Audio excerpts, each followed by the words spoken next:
What's up, guys? TJ Tassone, mortgage broker, owner of Tate & Capital. Today, I'm really excited to talk about this video. It's going to be talking about what it's like to be in Denver as a dog owner. So I'm going to talk about just some areas you can take your dog, places that are fun and pet friendly. And as always, if it's the first time you're coming to my channel, please make sure to hit the like and subscribe button below so you have access to my content as it comes out every single Friday. And let's hop right into it.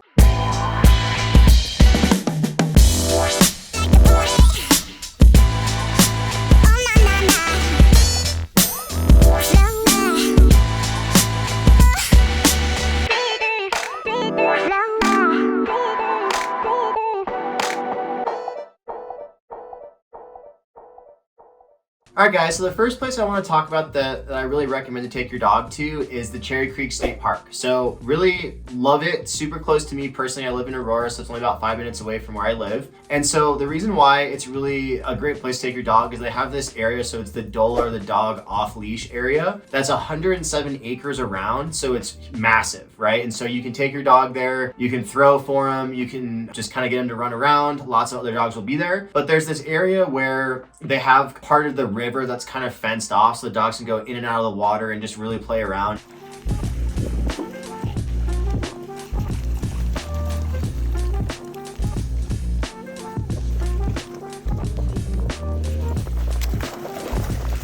And it's a lot of fun because a lot of people will take their dogs there. And so it's a really social area, and it's just a really fun place to take your dog to and just really watch them have a really good time. So the way that it works is you can get a daily pass for $2 a day, or you can get an annual pass for $20 a day. But you do have to pay for the park pass to be able to go into a Cherry Creek State Park. So those are going to kind of differ as well. It just kind of depends on if you're going to do a day pass versus an annual park pass. So there's some things to kind of keep in mind. They're fairly inexpensive. I definitely recommend going more so toward an annual pass if you plan on going to Cherry Creek Reservoir in the summer to be able to at least go hang out, close to the lake and just kind of enjoy, water sports when it's, a little bit more hot. And then also the park itself, it's got, some hiking, it's got some camping spots. You can do some mountain biking trails in there. It's, obviously it's not super steep, but you do have access to do that. And there's also a gun range in there as well. So you've got a lot of access to do things specifically within Cherry Creek, but also, like I said, really great place to take your dog, super dog friendly. And so I put that as my big thing to do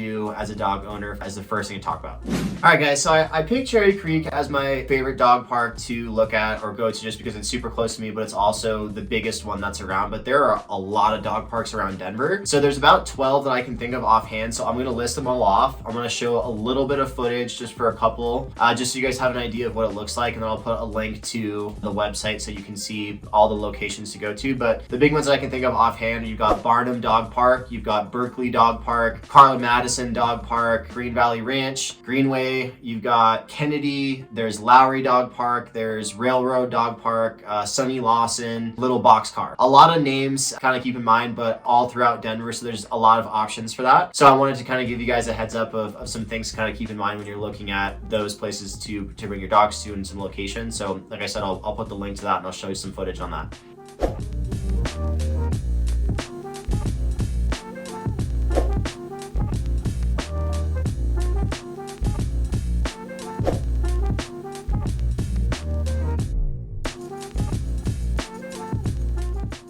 All right guys, so one popular topic that I want to really touch base on is certain types of dogs that you're actually not allowed to have specifically in Denver. So you have to think about your Pitbull Terriers, your American Staffordshire Terriers, your Staffordshire Bull Terrier. Those are the types of dogs that right now, unfortunately, Denver doesn't really want you to have. And so there were some provisions that came into place in July of, I believe, 2021, where they're trying to amend, those types of ordinances for pit bulls. And so there's actually a good amount of information out there right now that says that you actually are able to now have them. But in order to do that, you have to have a very special permit. So it's called a breed restricted permit. And you go to the Denver Animal Protection, or the DAP, to really look at getting one. And as far as the process goes for figuring out if you're going to be able to get the permit or not, you have to go through an evaluation. So the evaluations cost $25, and then to pay for the permit, it's about $30. But basically what they do is they make sure that you're up to date on your, rabies vaccine vaccinations, that they're microchipped, that they're spayed and neutered, and that they're at least 10 months old. So that's kind of the process to go about getting a permit in order to be able to have Pitbull in Denver. You know, for a while, it was a really big topic of contention for a lot of people because Pitbulls get a really bad rap, right? Like if you treat something really poorly its whole life, yeah, it's probably gonna lash out. It's not gonna be a very good pet, but you know, Pitbulls are also very loving dogs. And if you take really good care of them, they're, you know, really sweet dogs to have around. And so it's, you know, something to kind of keep in mind if you are planning on moving to Denver and you have a Pitbull. So just know that you're still able to pull it off. You just have to go through the proper channels and get the proper paperwork in order to have a Pitbull. So something to keep in mind.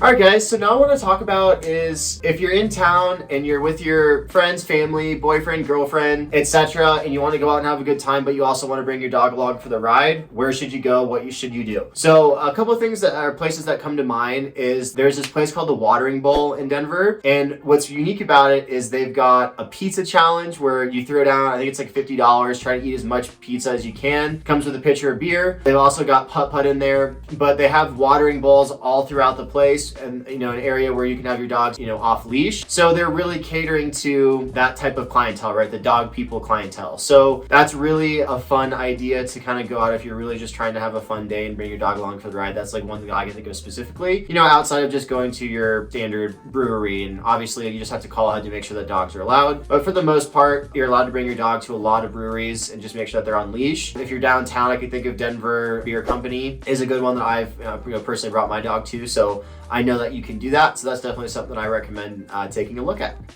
All right, guys. And so lastly, the one thing I want to talk about is what if you're just coming to visit Denver and you don't want to bring your pup along? Where should you stay, right? So that's always something to think about when you're bringing your animals with you is, can you find a place that's pet friendly and are there going to be costs? What's that going to look like? So there are a couple of places that I can think of offhand. There's about 4 that I can come up with. So the first one is Hotel Teatro. It's a city center getaway. It's kind of right near downtown. But what's really cool about it is dogs stay for free. Not very many places allow you to bring your animals to begin with at all. And then not very many places allow you to bring animals at no cost. So definitely really exciting to have that as an option. Also a very beautiful hotel, so something to keep in mind. Next one that I can think of is Kimpton Hotel Monaco. It's a family-friendly hotel, also pet-friendly hotel. They've got some pet amenities there. They got food and water bowls for your animals. And then dogs also stay free. A very nice luxury to have that in order to, you know, bring your family and your animals with you. You want to make sure that you're not going to have any additional cost for that. Now, the last couple I can think of, you've got Westin Westminster and La Quinta in Castle Rock. So the Westin in Westminster is a waterfront hotel, also a really pretty hotel. I'm a personal big fan of Westin hotels as a chain, so I definitely recommend that one. Downside though is there is a cost for your pets. So in comparison to the other 2 hotels, you do have to pay for this one. And then La Quinta and Castle Rock, very similar. You are going to have to bring your pets at a cost. So those are some things to kind of think about. Basic places that you can stay at and decent experience for your animals. In conclusion, I always appreciate you watching my videos. Always open to any feedback, criticisms, anything that you would like me to talk about to make these videos more enticing or more exciting. And again, if this is the first time you're coming to my channel, please make sure to hit the like and subscribe button below so you have access to my content as it comes out every single Friday. And as always, I appreciate you guys. We'll see you on the next video. Have a great day.